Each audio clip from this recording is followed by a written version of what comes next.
Last time, we were confronted by a headless smithy, which attempted to assimilate Mario 3, and although we were able to defeat it, we were not able to save our third player. Then, as we traveled into the core of the glitchy realm, we met the director of this whole mess. Who is the director? Freaking Kulex! There is absolutely no way we're going to win this fight. Oh boy. Okay, you know what? We can do this though. You know how we're gonna do this?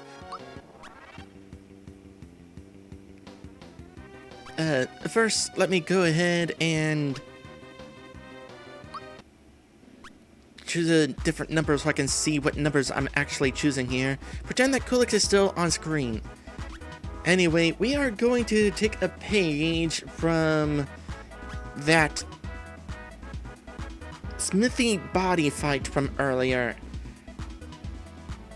That was kind of a nightmarish fight, but through it we have learned of a new technique. And we are going to use it to turn the tables against our foe and defeat this director of the glitchiness that has been glitching things up. You're going to consume us? No, we are going to consume your crystals and assimilate them, much like that smithy body tried to assimilate Mario 3.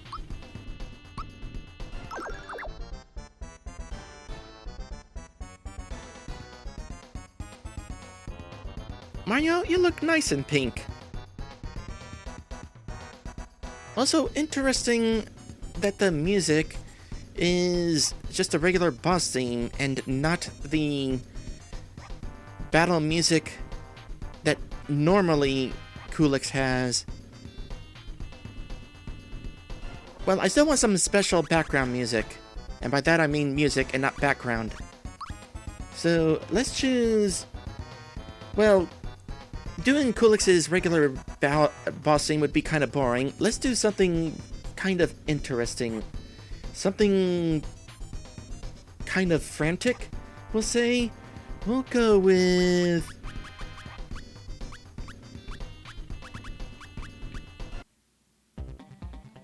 this'll do. Anyway, physical attacks don't seem to be working. Mario caused very little damage. Makes sense, the crystals have basically no physical attacking. They just use magic.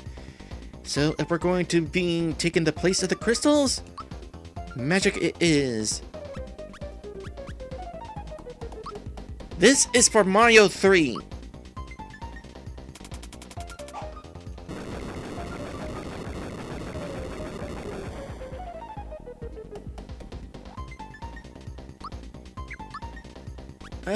Let's see here. Oh, Ultra Jump. Alright, Bowser. Time for you to use your... use the move of your arch nemesis. And in fact, you get to be Mario.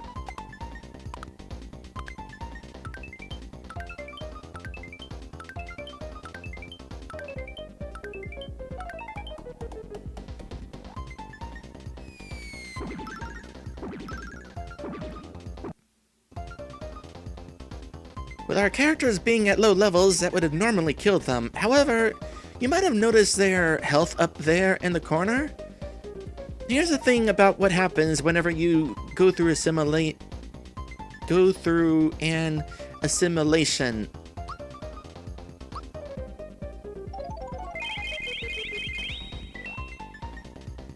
We have the health of the crystals. And in fact, had I used a Kiro Cola during that smithy body fight, we would have seen that Mario 3 had 8,000 HP. Not that that really helped him.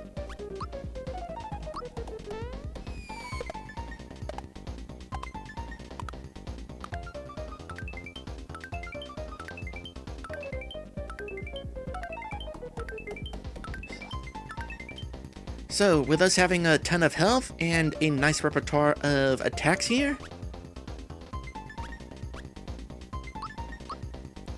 I'd say we got a pretty good chance of winning this fight. I mean, Kulex's balance to team up with several crystals, which we have hijacked. And his attacks are also weak, assuming that we only have maybe at most 255 HP.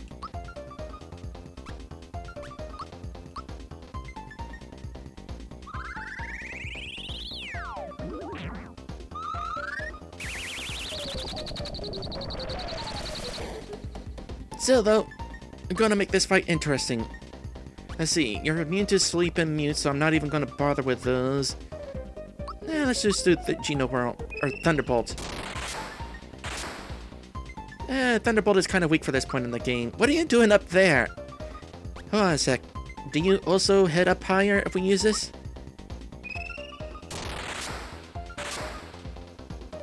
Oh yeah. We're totally getting in Kulix's face. We are not putting up with his shenanigans. Although, we'll try to put up with his shenanigans a little bit by using magic.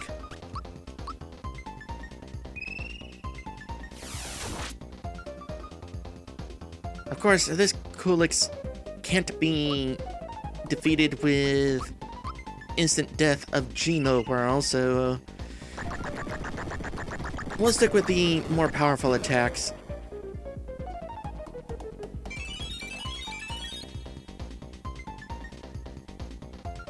The glitchiness is certainly interesting.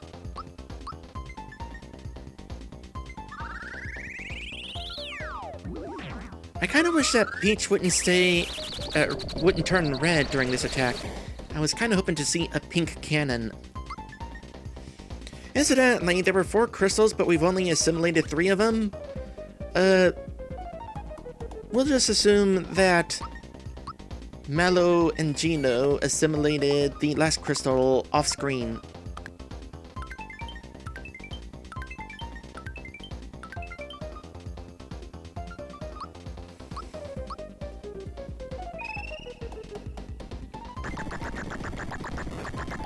You know, this would actually almost make good final boss material. Especially for a Squaresoft RPG. Fighting a monstrosity like Kulix. Yeah, he definitely looks like a final boss. He's not the final boss, though. There is somebody else that we're dealing with. And we'll find out who that is soon enough.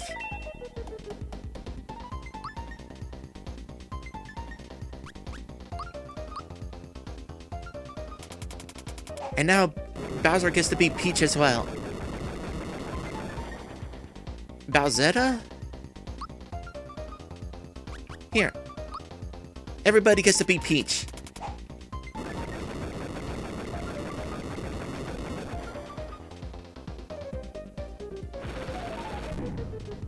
It is interesting, by the way, that Bowser is immune to fire during this fight, because he's assimilated the fire crystal. As I said, they really do get all the stats of what they assimilate. By the way, can I just say how amazing it is that a glitch like this even exists in the game? And not just one fight, but 2 fights programmed in have this glitch.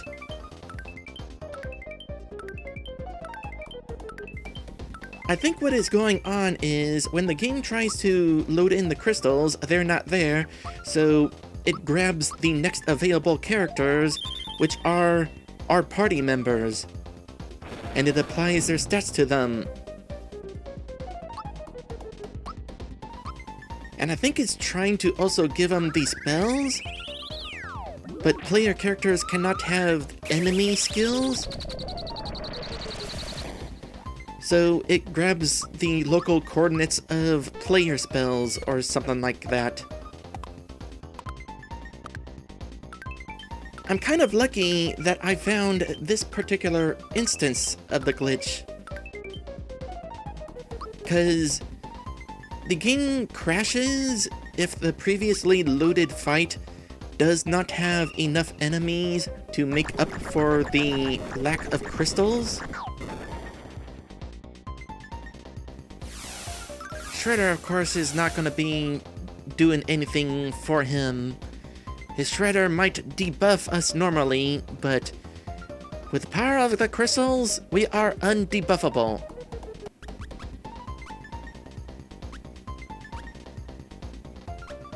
Anything else I want to possibly use here?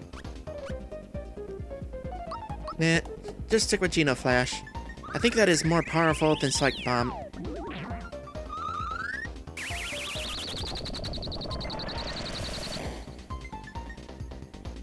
And who wouldn't want to turn into a cannon?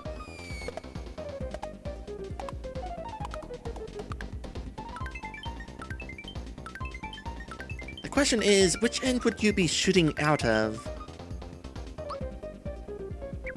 Oh boy, we're using up all our maple syrups.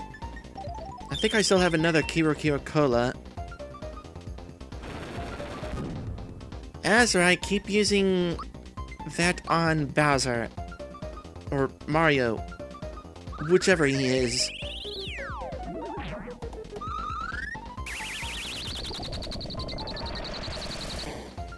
Is there any chance of one of us dying? I mean, not if Kulix keeps using that fire attack on Bowser.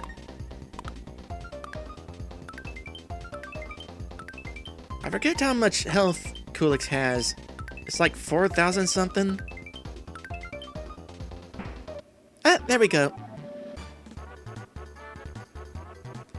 Oh, we still get a crap ton of experience for that. Oh, we're gaining levels. Awesome. And a bunch of them. We'll just go with health. I don't need these special bonuses. HP Rain, how high are you getting? Are you gonna reach Psychopath? I kinda want you to reach Psychopath. Yep, you reached Psychopath. Good.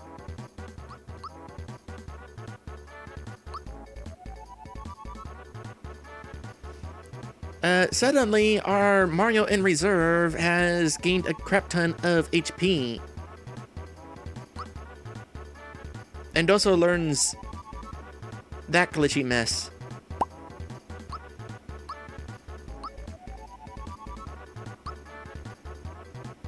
And then even more HP. And more glitchy mess. Oh, you're the dead Mario. You don't count.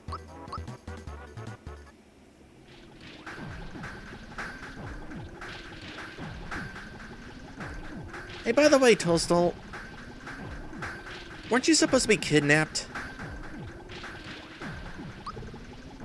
Oh gosh. That is an HP boost. Oh gosh, look at my frog coins! Also, what happened to my flowers? I had like 99 of them. Okay, so something about that particular fight glitches things up. I don't know why we lose most of our flowers. That is unfortunate. But also why I wanted to keep the rock candy.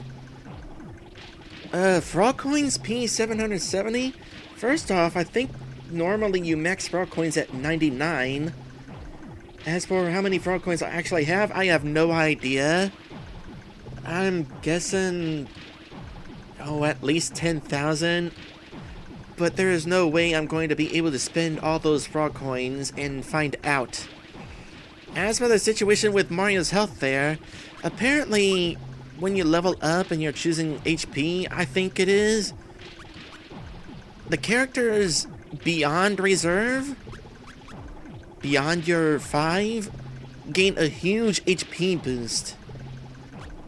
Why? I have no idea. And in fact, if it was one of these other characters, Bowser, Geno, or Mallow, who was in extra reserve, they would have gained even more HP, up to 400. I'm not sure why that is the case either, but apparently they're special. Meanwhile, Mario and Toastal, they only go about close to 200, it looks like. Well, we don't necessarily need 200 HP going forward, but I'll take it. Oh yeah, another thing. We get some interesting items. I did not have weapon in my inventory before. nor did I have Sailor Cape in my items, as opposed to my equipment. In my equipment? I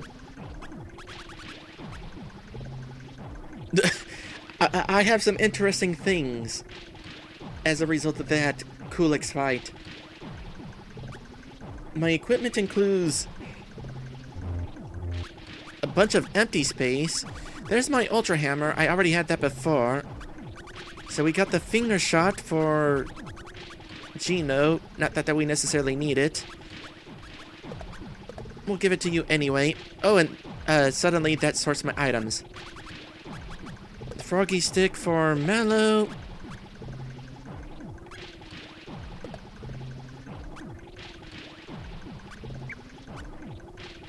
Oh, our 3 characters still have weapon as their weapons, I think. Or do they?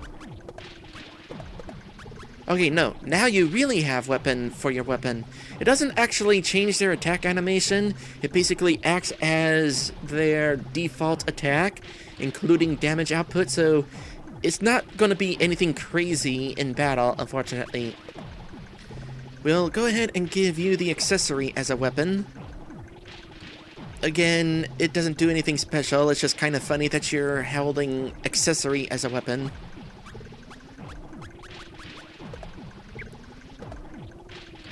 Nothing special about the sailor shirt, it looks like. Likewise, the hero shirt. It's just an armor. Muku Cookie? Can anybody equip the Muku Cookie? How about the Cricket Pie? Who wants to equip the Cricket Pie? Nobody. And about the dummy... Nobody. That said... Y'all apparently have Double Punch down here, our 2 spare Marios. But if we put them on the team, they don't actually have whatever they're equipped with here. Likewise, if we equip them with the other stuff, it just glitches out. I mean, it says they have the Cricket Pie, but as soon as we put them back on the team, you just have the basic stuff. Oh, I didn't even realize that we would also have stuff in special items. So we have armor, the star gun, the rare frog coin, which I think is Mallow's coin that you get from defeating Croco. The stolen coin, that is. 2 mashers, armor, weapon, the lazy shells, not equipping them, that's for certain, and the experience booster. Okay, obvious question is, does having the experience booster in my special items actually boost experience? Let's experiment with that real quick. Okay, so no, the experience share is not actually boosting our experience.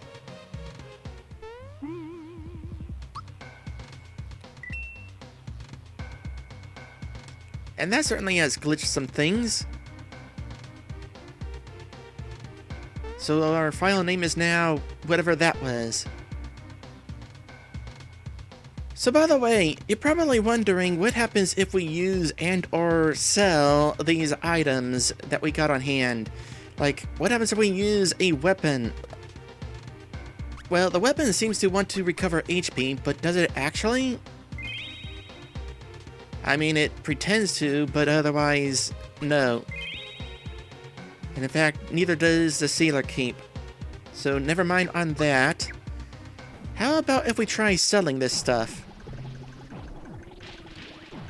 What is this stuff worth? The weapon is worth absolutely nothing. The Sailor Cape is 25 coins? I'm guessing that the Sailor Cape is bought for 50 coins, and therefore the sell price is completely normal. What about selling weapons? The weapon and accessory are not worth anything. The equipment that is normal looks like they're going to sell for their regular prices. The Muku Cookie likewise would also sell for regular price. It is bought for 69. So 34 is definitely half price. And the dummy items, they don't sell for anything. By the way, thinking on it, having only 2 flower points is actually kind of an issue. I'm gonna acquire a flower tab or a flower jar somewhere. Oh, in fact, I could probably just go back and refight the Hammer Brothers. In fact, I could do that here. I don't have to go anywhere special at all.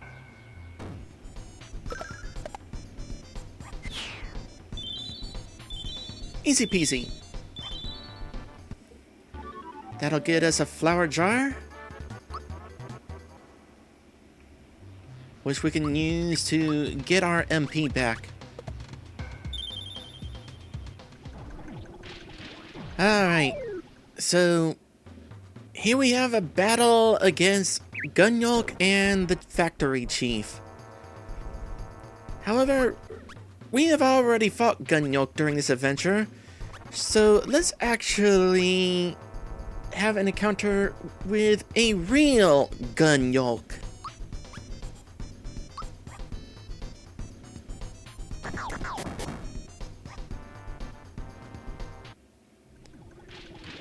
Get it? 'Cause she's shooting eggs like a gun? Anyway, that is just about it. There is only one battle left. Down that pipe up there is the true final boss of the Great Debug Adventure. Alright, it is time for the final battle against Smithy. Except, we already know that Smithy is not the true villain. And in fact, not only did we already defeat Smithy twice, but it seems that Smithy is just a creation.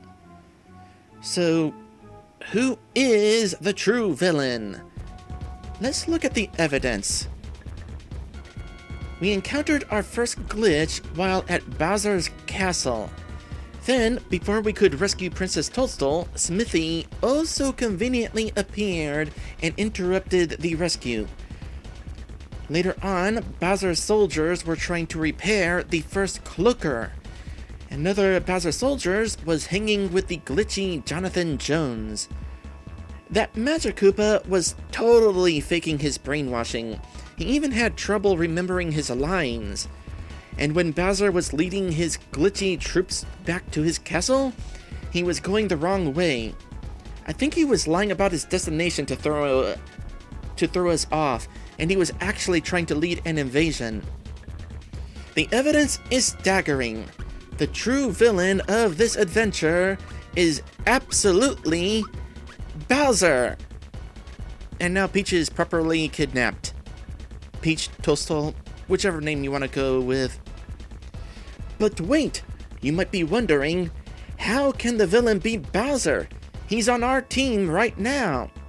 Ah, but you forget, there's been a second Bowser wandering around. But who is the second Bowser? Well, you might have missed it, but when Mario was telling the Chancellor about there being 2 Bowsers, he described the second Bowser as being glitchy. And in fact, when that second Bowser joined our team briefly, his mere presence caused glitchiness. We tried leaving him behind, but he followed us into the final dungeon, disguised as a fake Corkpedite. And he had a unique name, Grit. And that is the name of our true foe.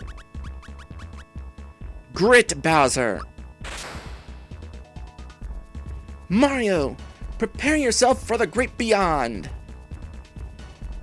What was that sound? No! It's a chain reaction! Hang on, King Clink! Yeah! Coming, Mario? Fight, Mario! Fight!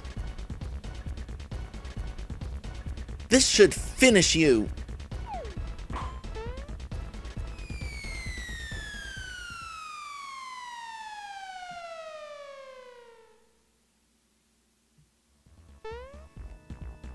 Mwaha! Did you think I was just gonna give her to ya? You're always in my way. This is it.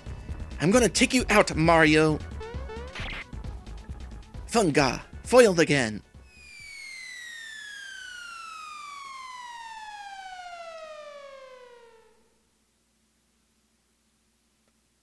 Oh, Mario. You had me so worried.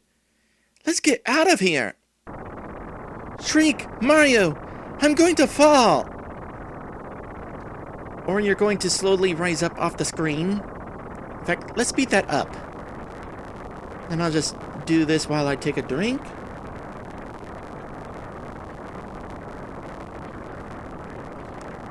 Alright, that's far enough. It's quiet. It's like the world is holding its breath, waiting to find out. Will it be saved or destroyed? Well, doesn't this situation seem familiar? So, even though we skipped the fight to go straight to the cutscene at the end of the fight, we haven't actually defeated Grit Bowser and King Link, therefore they are still here, therefore the fight continues, because we haven't actually defeated anything. So, if we want to save the world, we need to break Grit Bowser's link to the world. Or King Link. Oh, I don't know where my attacks are. I'm just gonna keep pressing up. That'll put me on jump. And down one is Fire Orb, and down another is going to be Super Jump. And this attack, Grit Bowser. Wait for it.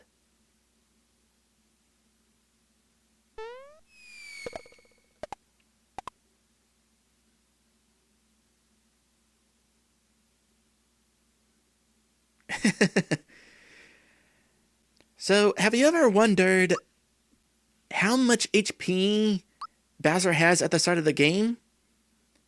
More importantly, what is on Bowser's mind?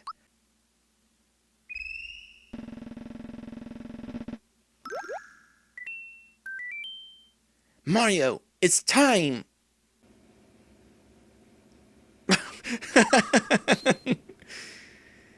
So, Bowser has 190 whatever it was left. You can do the math. Mario already caused some damage and he has some left. In fact, I'll just put a thing on screen that says how much health he started with.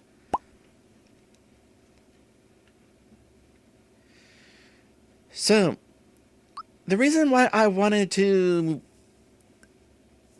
have enough MP for Terrorize is I wanted to demonstrate that you really don't want to use Terrorize in this fight.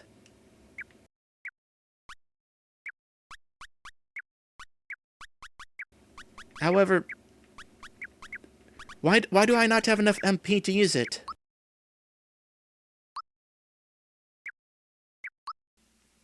Okay, I know I didn't actually use that much MP during this fight. Did something glitch up with my MP usage? Maybe I accidentally used... I don't know.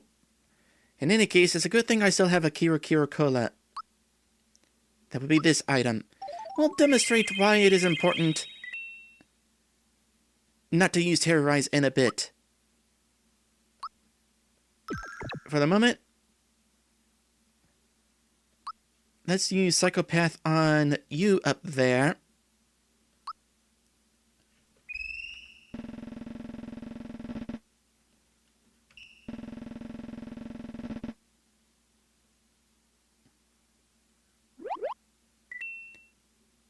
Okay, getting the timing for the Psychopath on the King Link is going to be tricky because it's way up there, and so I don't know where I'm going to necessarily time it, so I'll get there eventually.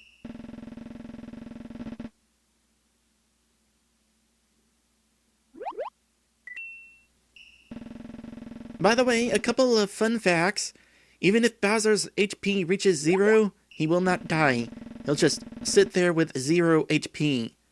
Also, he is immune to all status afflictions, including Geno Whirl instant death. Kind of interesting considering that you don't actually have access to status ailments and Geno Whirl normally. King Link, however, is absolutely weak to Geno Whirl.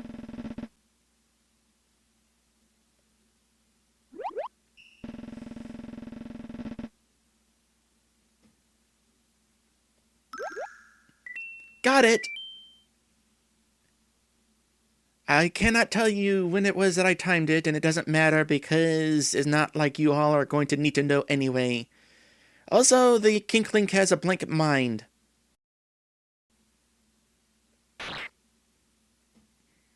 Okay, for real this time, let's see why it is a bad idea to use Terrorize during this glitchy fight.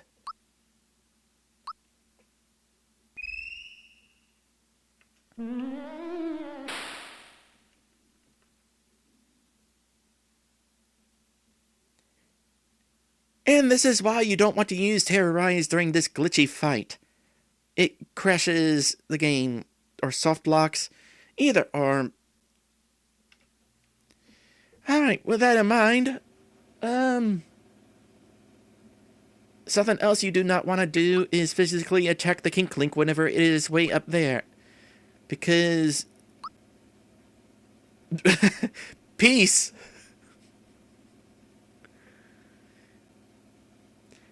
He's not coming back, is he? So, don't attack things that are way off screen. The game doesn't know how to handle it. Instead, this is why I brought along the rock candy.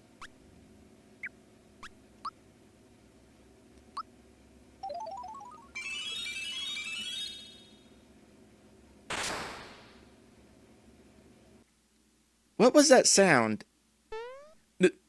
No! It's a chain reaction! Hang on, King Link! Yeah!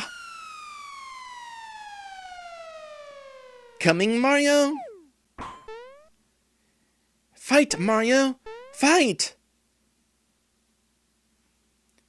This should finish you!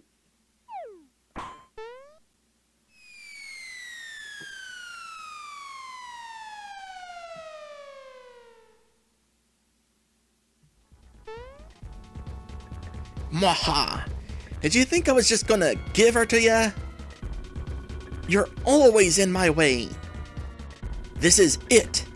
I'm gonna take you out, Mario. Funga, foiled again. Again.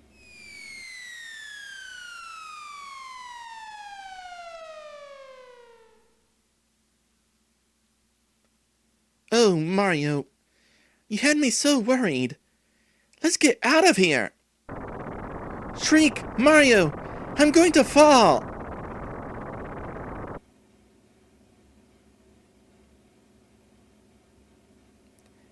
False alarm, everyone! Everything is absolutely okay. Send the last one way up high. Oh, I guess Geno finished collecting all the star pieces off camera. However, let's not do the regular ending. I mean, we're gonna kinda do the regular ending, but we're going to trigger the ending the most appropriate way for this debug adventure.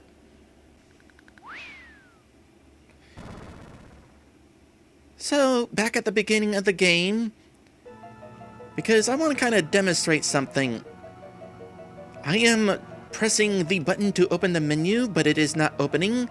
That is because during the opening sequence of the game, when you're going through Bowser's Castle, you cannot open the menu.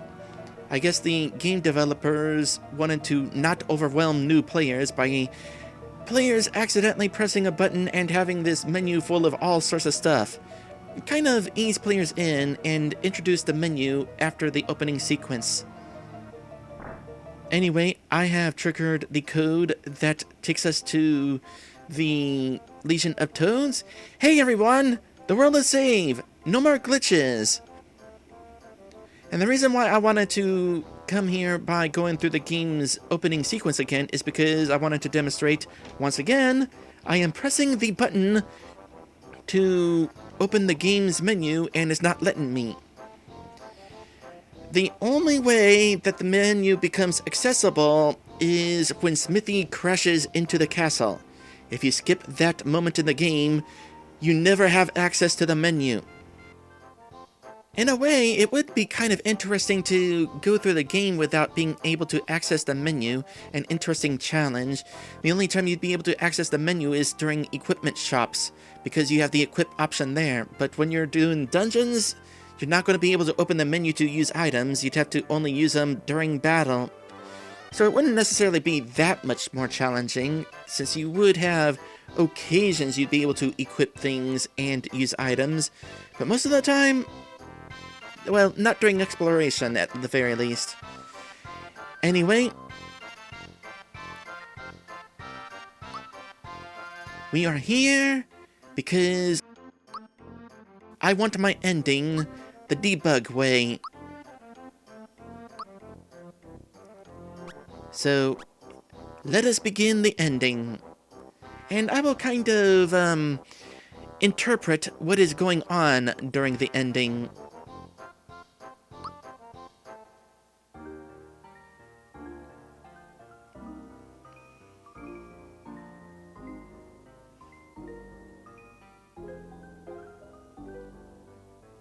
So, Star Road is repaired, wishes are granted. Mallow wished to become a pop star. Here he is, singing for the audience at Nimbus Land. Apparently, one person is not a fan of his singing. Let's see, what is the second wish? A random shy guy wished to become the true leader of the Koopa Troop. And Bowser's now a minion. And in fact, Bowser is okay with this. He is saying, "Hail, Shy Guy!"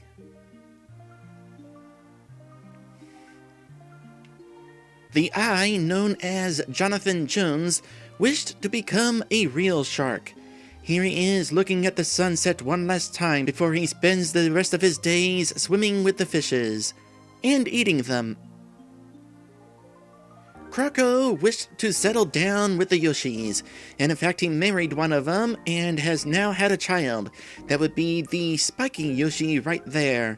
They named him Tim.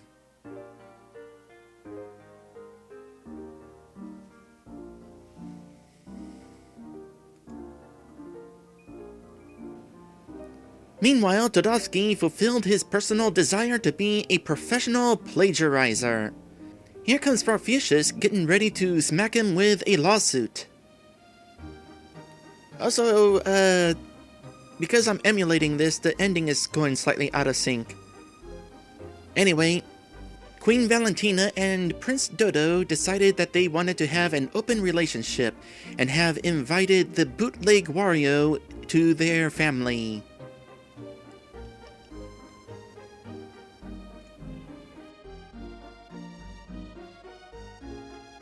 And Mario and Princess Toadstool finally got hitched. Yoshi was Mario's best man. Unfortunately, this adventure is not canon, so in reality, Peach is going to continue being a cake tease. And there we go. We have ourselves the end of a playthrough. This is the end of Super Mario RPG, the end of the Great Debug Adventure. Oh gosh, what a trip. And I mean that in more ways than one. This debug adventure, when I found out that there was a debug menu, I figured, okay, we're going to have a bonus episode after the final battle. Bonus episode's probably going to be an hour long, and that's it. I did not expect to have 9 episodes of this. Like, right from the get-go, I already found a bunch of ways to tinker with things, and it's like, oh, okay, this is not going to fit in an hour-long episode. This'll probably be more like 3 or 4, But as I kept going, I kept discovering more and more ways to break the game. And it's because of the making new discoveries where I was getting ready to go to the final battle, but then it's like, oh, new things. Okay, let's leave the final dungeon and check out getting max damage.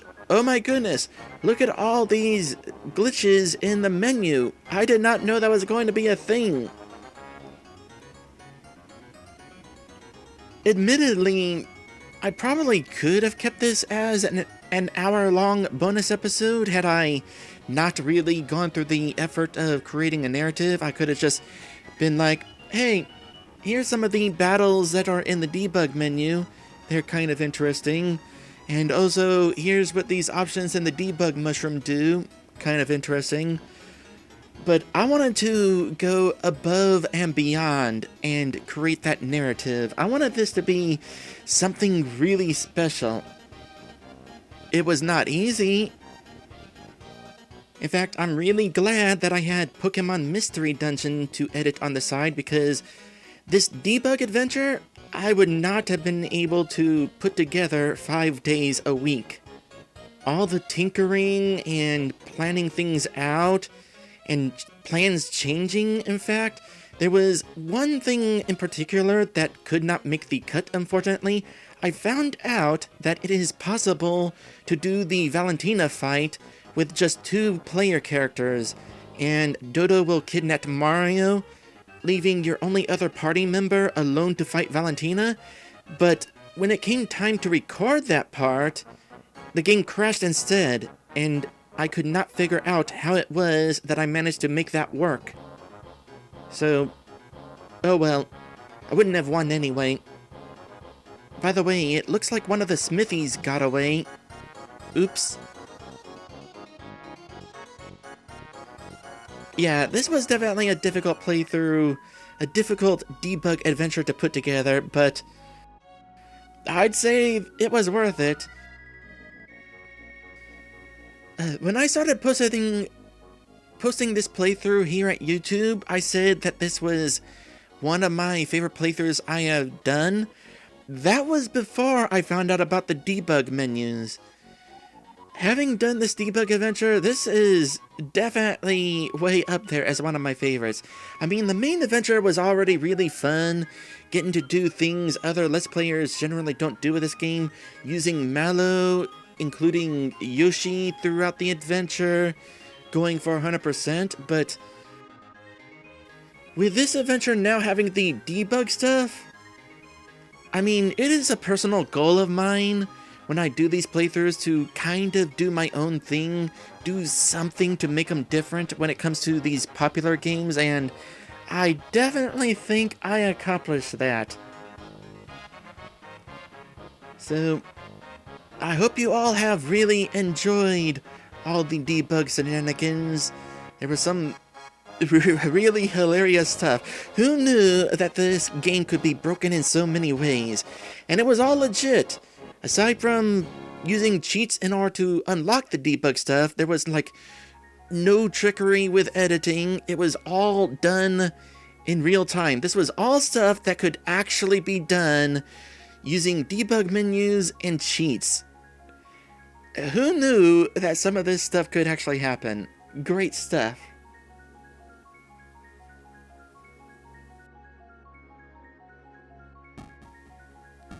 Anyway, here we have the fireworks ceremony without buying fireworks. It is definitely not as exciting as it is when you buy 5 sets of fireworks.